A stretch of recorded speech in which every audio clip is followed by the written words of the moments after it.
Well, I guess I better talk about these tires and wheels because everyone's asking questions about them lately.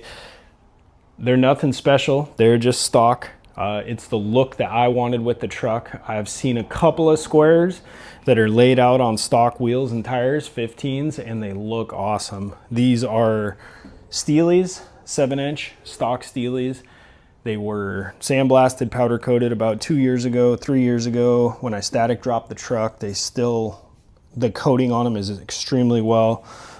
These are a 275/35 tire, which is a little skinnier than stock, but they are just as tall as, if not taller than, all of your 22-inch tire and wheel setups that are out there. So, and I have room front and back for bigger tires and wheels on this thing right now, wider and taller.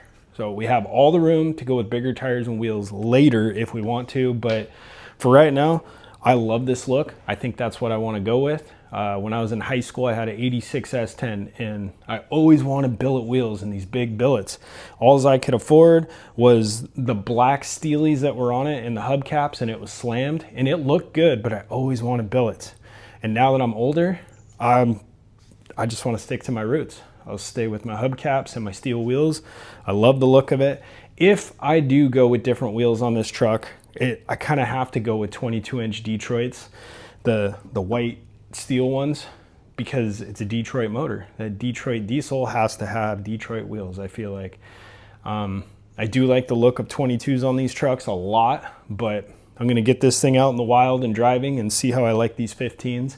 Also, the last truck I did, I left 15s and Steelies on it, and the guy I sold it to, one of the selling factors was how good it rode. He had a truck with 20s before he got my truck.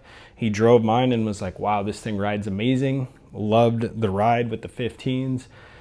I love the ride. I love the look. I love that these are going to be squared so I could rotate front and rear. If my front tires start to wear from the airbags, I can put them in the back and have a spare that's the same size that fits all the way around. So that's my tire and wheel story.